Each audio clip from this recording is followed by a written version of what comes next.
السلام علیکم 9th class, کیسے ہیں آپ سب؟ امید ہے کہ آپ خیریت سے ہوں گے۔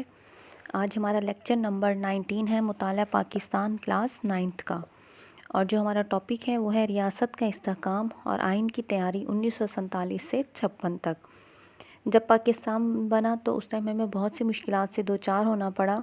اس ٹائم ہمارے پاس کوئی بھی آئین موجود نہیں تھا جس پر ہم عمل کر سکیں، اس لیے ہمیں قیام پاکستان سے پہلے جو آئین موجود تھا 1935 کے ایکٹ کو ہی چند تبدیلیوں کے ساتھ اپنایا گیا، اور جس کے تحت وفاقی نظام رائج کیا گیا۔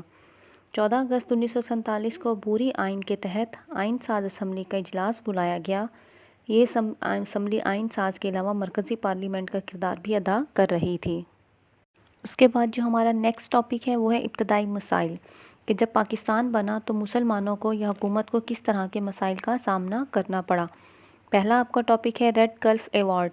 قیام پاکستان کے اعلان کے بعد دونوں ممالک کی سرحدوں کے تعین کے لیے وائسرائے نے 30 جون 1947 کو پنجاب اور بنگال میں حد بندی کمیشن مقرر کیا، اور مسٹر ریڈ گلف کو دونوں کمیشنوں کا چیئرمین مقرر کیا گیا۔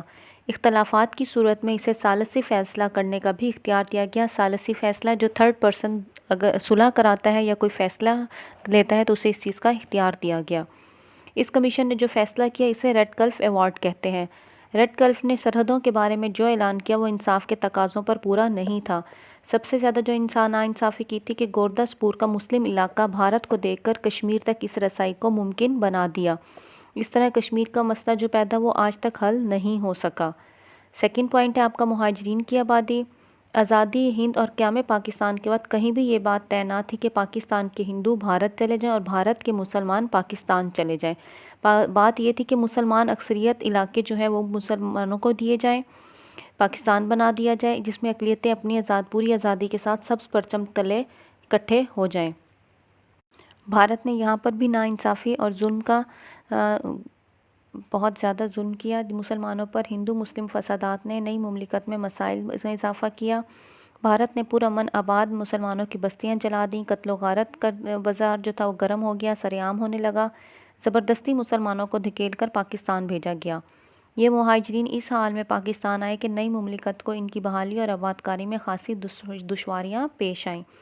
مہاجرین میں زخمی اور بیمار بھی تھے جن کو مہاجر کیمپوں میں رکھا گیا، اور اس وجہ سے ہیضے کی جو وبا تھی وہ پھوٹ پڑی اور اس میں بہت سی ہلاکتوں کا بھی سامنا کرنا پڑا۔ یہ نئی مملکت کے لیے ایک زبردست آزمائش تھی، مگر مسلمانوں نے دل کھول کر اپنے مہاجر بھائیوں کی مدد کی، انہیں کھانا اور لباس مہیا کیا۔ آخرکار یہ مشکل وقت بھی گزر گیا۔ اس کے بعد جو ہمارا تھرڈ پوائنٹ ہے وہ ہے انتظامی مشکلات۔ قیام پاکستان کے وقت کراچی کو پاکستان کا دارالحکومت بنایا گیا۔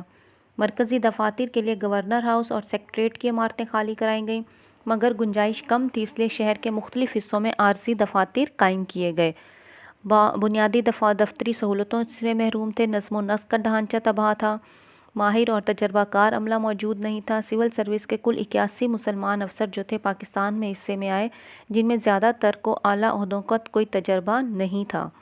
مرکزی حکومت کا ریکارڈ اور ساز و سامان اس لیے کراچی نہ پہنچ سکا کہ ہندو اور سکھ نے ریل کی وہ پٹریاں بھی اکھاڑ دیں جن پر چل کر ریل گاڑی پاکستان پہنچنا تھی۔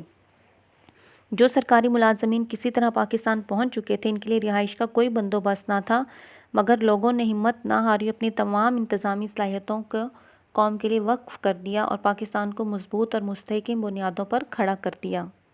اس کے بعد ہمارا ٹاپک نمبر 4 ہے معاشی مشکلات، کہ قیام پاکستان کے وقت مسلمانوں کو کئی معاشی مشکلات کا سامنا کرنا پڑا۔ انگریزوں اور ہندوؤں نے جان بوجھ کر مسلم آبادی والے علاقوں کو پسماندہ رکھا تھا، پسماندہ کے ترقی یافتہ نہیں تھے۔ یہاں سے وہ اپنی فوج کے لیے جوان تو بھرتی کر کے لے جاتے تھے، مگر یہاں کارخانے اور میلیں لگانے کی ضرورت محسوس نہیں کرتی تھے کہ پاکستان کے علاقوں میں جو لوگ تھے ان کو فوج میں بھرتی کر لیتے تھے، یا جو تجربہ کار تھے ان کو بھارت لے جاتے تھے، لیکن مسلمانوں والے علاقوں میں کچھ بھی ترقی نہیں کی گئی تھی۔ اس سے پتہ لگتا ہے کہ دنیا کی 75% جو پرسن تھی وہ مشرقی بنگال میں پیدا ہوتی تھی، لیکن اس پر تمام کنٹرول جو تھا وہ ہندوؤں کا تھا، اور تقسیم کے وقت ہی متحدہ ہندوستان میں کپڑے کے 394 کارخانے تھے، مگر پاکستان کے حصے میں صرف 14 کارخانے ہیں۔ بینکوں کی کل شاخیں 487 تھیں، مگر پاکستان کے حصے میں 69 شاخیں موجود تھیں۔ ان کا بھی سارا سرمایہ ہندو اپنے ساتھ لے گئے۔ دراصل کانگریس کی سازش تھی کہ جب پاکستان اقتصادی طور پر تباہ ہو جائے گا تو یہ ملک چل نہ سکے گا، تو بعد میں یہ دوبارہ سے بر صغیر کا حصہ بن جائے گا۔ انہوں نے پاکستان کی معیشت کو تباہ کرنے کے لیے ہر ممکن حربہ منصوبہ استعمال کیا اور پاکستان کے حصے کے اثاثے روک لیے۔ نیکسٹ 5 پوائنٹ ہے ہمارا فوجی اثاثوں کی تقسیم، کہ فوجی اثاثوں میں بھی انصاف سے کام نہ لیا گیا۔ حکومت برطانیہ نے طے کیا کہ 3 جون 1947 کے منصوبے کے مطابق بھارت اور پاکستان کے تمام فوجی اثاثے جو تھے وہ 64 اور 36% کے تناسب سے تقسیم کر دیے جائیں گے۔ متحدہ بھارت میں 16 اسلحہ فیکٹریاں موجود تھیں، ان میں سے ایک بھی ایسی نہیں تھی جو پاکستان کو ملنے والے علاقوں میں بنائی گئی ہو۔ بھارتی حکومت اسلحہ بنانے والی فیکٹری تو کیا اس کی مشینری کا کوئی بھی پرزہ پاکستان منتقل کرنے پر آمادہ نہیں تھے۔ کافی تکرار کے بعد وہ پاکستان کو 60 ملین روپے دینے کے لیے آمادہ ہو گئے کہ وہ مسلمانوں کو اسلحہ فیکٹری بنانے کے لیے 60 ملین روپے دیں گے۔ عام فوجی اثاثوں کی تقسیم کا جو فارمولہ بنایا گیا، حکومت ہند نے اسے بھی مسترد کر دیا، یوں پاکستان کو اپنے جائز حصے سے بھی محروم کر دیا گیا۔ 6 پوائنٹ ہے ہمارا زرعی مشکلات۔ پاکستان بنیادی طور پر ایک زرعی ملک تھا جہاں نہری آبپاشی کے بغیر زراعت ممکن نہیں تھی۔ تقسیم ہند کے وقت دریاؤں اور نہروں پر اہم ہیڈ ورکس بھی بھارت کو دے دیے گئے، جس کے نتیجے میں ہماری نہروں کا کنٹرول بھی بھارت کے پاس چلا گیا۔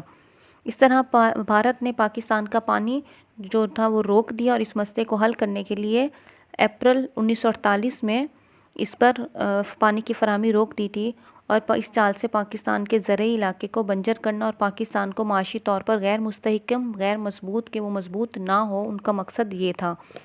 اس حل کے لیے سندھ طاس معاہدہ ہوا جو 1960 میں ہوا، دونوں ممالک پاکستان اور بھارت کے درمیان۔ 3 دریا راوی، ستلج اور بیاس بھارت کو، اور 3 دریا سندھ، جہلم اور چناب پاکستان کو مل گئے۔ آخری جو ہمارا ابتدائی مشکلات میں پوائنٹ ہے وہ ہے سیاسی مشکلات، 7 پوائنٹ۔